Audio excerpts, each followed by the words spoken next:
अगर ज्यादा आंख दिखाओगे, अकड़ दिखाओगे तो निपटा दिए जाओगे। नमस्कार, मैं हूं अभिषेक त्यागी और ये जो बात मैंने बोली है, ये बात बोली है बांग्लादेश के लिहाज से, क्योंकि आप याद करिए कुछ महीनों पहली बात है, महीनों क्या साल भर आसपास हो गया, शेख हसीना वाला वो मामला आपको याद होगा, किस तरीके से बांग्लादेश में बवंडर मचा था, किस तरीके से भारत विरोधी गतिविधियां वहां पर देखी गई थी, किस तरीके से छात्रों ने भारत विरोधी नारे लगाए, तमाम तरीके की आगजनी वहां पर हुई, शेख हसीना को भागना पड़ा और उसके बाद बांग्लादेश में किस तरीके के हालात बने वो पूरी दुनिया ने देखे। ऐसा लगने लगा कि बांग्लादेश भारत को अपना सबसे बड़ा दुश्मन मानने लगा, क्योंकि तमाम चीजें अस्त व्यस्त होने लगी। हालात यहां तक हो गए कि आईपीएल की टीमों ने भी बांग्लादेश के खिलाड़ियों को नहीं खरीदा, इतने भी हालात बिगड़ गए थे, वो आपने देखा होगा। लेकिन अब जो बांग्लादेश आंख दिखा रहा था, अपने आप को सुपर पावर मान रहा था, अपने आप की ताकत दिखा रहा था, वो घुटनों पर आ गया है। उस बांग्लादेश ने अब चुनाव, क्योंकि 2026 में होने हैं, तो 2026 के चुनाव से पहले बांग्लादेश ने अब ऐसा फैसला लिया है जिस फैसले को देखा जा रहा है कि मोदी सरकार के आगे बांग्लादेश नतमस्तक है। संजीव सर मेरे साथ मौजूद है, लगातार इस खबर पर अपने नजर बनाए हुए हैं।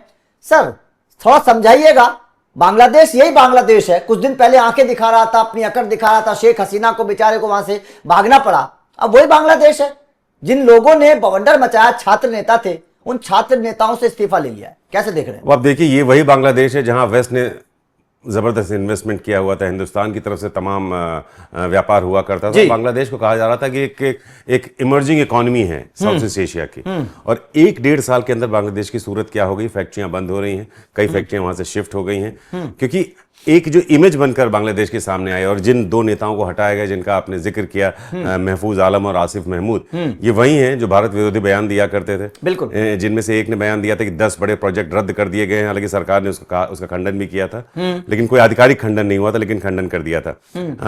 मतलब इन दोनों को बाहर का रास्ता क्यों दिखाना पड़ा इस समय, ये बहुत आज का विषय है, क्योंकि एक तरह से अब बांग्लादेश सरकार भी समझ गई है कि बस जो पड़ोसी है हमारा हिंदुस्तान, उसको नाराज करके अगर आप एग्जिस्ट करने की कोशिश करेंगे अंतर्राष्ट्रीय बाजार में तो बहुत मुश्किल है, क्योंकि अगर आंखें दिखाओगे तो फिर निपटा दिए जाओगे, जो आपने अपनी टैगलाइन रखी है अपने शो की।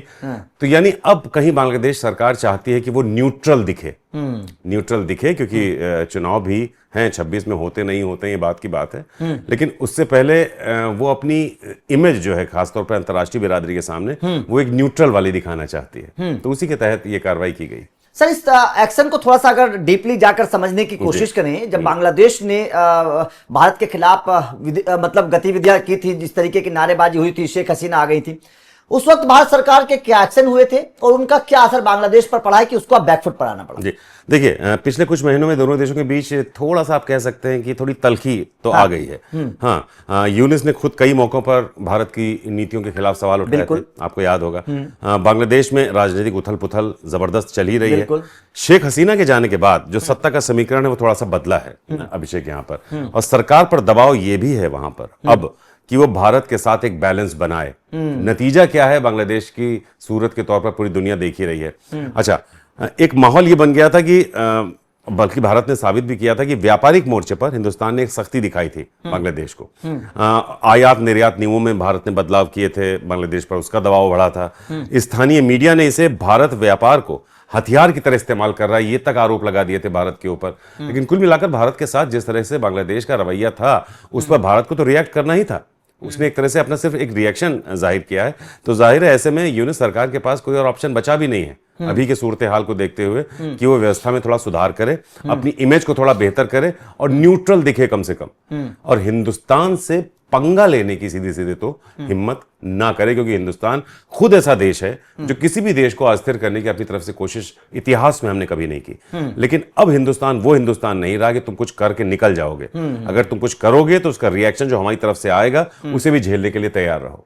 तो अब उनको लगता है कि थोड़ा अपने सुर बदल लो। सर इस फैसले को अगर मैं देखूं, क्योंकि अभी अगर हाल के सूरत हाल देखें, एशिया के माहौल को अगर समझने की कोशिश करें, पाकिस्तान के क्या हालत है पूरी दुनिया देख रही है। अमेरिका भी अब उस तरीके का नहीं कर रहा, अमेरिका के साथ भी भारत के रिश्ते अच्छे होते जा रहे हैं।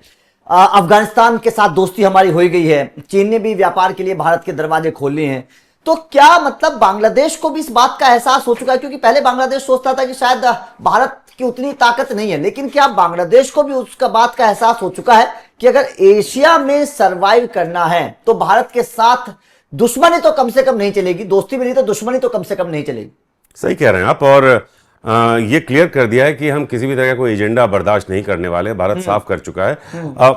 तो ये जो कदम है ये डैमेज कंट्रोल और एक तरह से पॉलिटिकल मैसेजिंग दोनों ही है, क्योंकि विपक्ष का भी दबाव बन रहा है कि भारत के साथ अपने रिश्ते बेहतर करो भाई, वरना ये पूरा देश अनस्टेबल हो रहा है। और आसिफ महमूद ने जो बयान दिया था ना कि 10 प्रोजेक्ट रद्द हो गए हैं भारत के साथ, उसकी अभी तक कोई आधिकारिक पुष्टि सरकार ने नहीं किया। हालांकि सरकार ने इसको खंडन किया था, लेकिन वो जो बयान था वो सरकार के लिए सिरदर्द बन गया था, बांग्लादेश सरकार के लिए, क्योंकि भारत उस पर नाराज हो गया था। हकीकत में जबकि ऐसा था नहीं। यानी सरकार एक तरह से ये डिप्लोमेटिक नुकसान हुआ था ऐसे तमाम बयानों से बांग्लादेश को, उसका खामियाजा है जो बांग्लादेश इस तरह से भुगत रहा है। और अब एक तरह से क्लियर सिग्नल था कि एंटी इंडिया शोर अब नहीं चलने वाला है।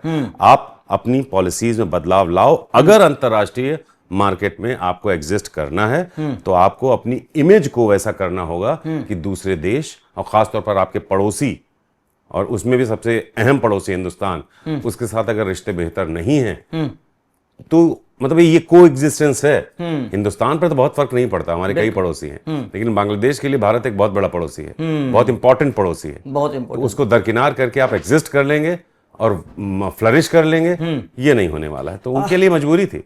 बिल्कुल। थोड़ा ग्राफिक्स के माध्यम से दर्शकों को समझा देते कि आखिर ये दोनों नेता जिनके इस्तीफे लिए गए हैं ये कौन है। तो महफूज आलम को यूनुस का बहुत करीबी माना जाता है। छात्र आंदोलन से निकले महफूज अगस्त 2024 में यूनुस के सहायक बन गए। नवंबर 2024 में उन्हें कैबिनेट में शामिल किया गया। महफूज के पास सूचना एवं प्रसारण मंत्रालय का जिम्मा था, बड़ी अहम जिम्मेदारी थी। महफूज आलम भारत के खिलाफ मुखर रहे हैं। ढाका विश्वविद्यालय से पढ़ाई करने वाले महफूज को नाहिद इस्लाम की पार्टी में शामिल होने की बात भी अब कही जा रही है। आसिफ महमूद की बात कर लेते हैं। आसिफ महमूद की बात की जाए तो उनके पास कैबिनेट में युवा एवं खेल मंत्रालय का जिम्मा था। आसिफ छात्र आंदोलन की उपज हैं, जिसके कारण शेख हसीना का बांग्लादेश में तख्ता पलट हुआ था। आसिफ गाहे बगाहे भारत का विरोध करता रहता है। हाल ही में आसिफ ने एक दावा किया था जिसमें कहा गया था कि बांग्लादेश की सरकार ने भारत के साथ सभी परियोजनाओं को रद्द कर दिया है। ये जाहिर तौर पर बहुत बड़ा दावा आसिफ ने किया था। और ये दोनों ही जो नेता हैं ये दोनों ही भारत के खिलाफ मुखर होकर बोलते थे, लेकिन अब क्योंकि बांग्लादेश को ये समझ आ चुका है कि भारत के साथ कम से कम दुश्मनी करके तो वो नहीं रह सकता। तो सर कैसे देख रहे हैं चलते चलते इसको? देखिए, बिल्कुल सीधी सी बात है कि हिंदुस्तान ने जो अपनी पोस्चरिंग की इस पूरे मुद्दे पर, तो उसने संदेश सिर्फ बांग्लादेश को ही नहीं दिया था, अपने कई और पड़ोसी जिसमें नेपाल, श्रीलंका, मालदीव, इन सबको एक संदेश दे दिया था कि इशारा कर दिया था कि भाई भारत से टकराना एक महंगा सौदा है और साथ चलना एक समझदारी की बात है। तो इसको तुम समझ लो अच्छी तरीके से।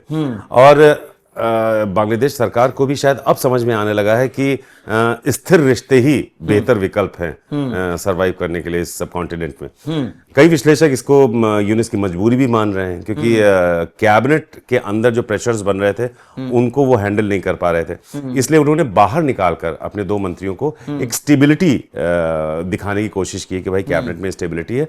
एक तरह से आप कह सकते हैं कि रिस्क मैनेजमेंट था ये, जो उन्होंने आने वाले समय को भांपते हुए ये फैसला लिया है। बिल्कुल। और उम्मीद की जानी चाहिए कि अभी तक उनके जो मंत्री ने जिन 10 प्रोजेक्ट्स को रद्द वाली बात आपने की है, उनको जल्द से जल्द उस पर आधिकारिक बयान भी दे देना चाहिए। अगर रिश्ते बेहतर करने। हाँ, जुबानी खंडन से काम नहीं चलेगा कि भैया अपना स्टैंड क्लियर करो। अगर सरवाइव करना है तो हिंदुस्तान तो अपने रास्ते पर चल ही रहा है और चलता रहेगा और कोई रोक भी नहीं पाएगा।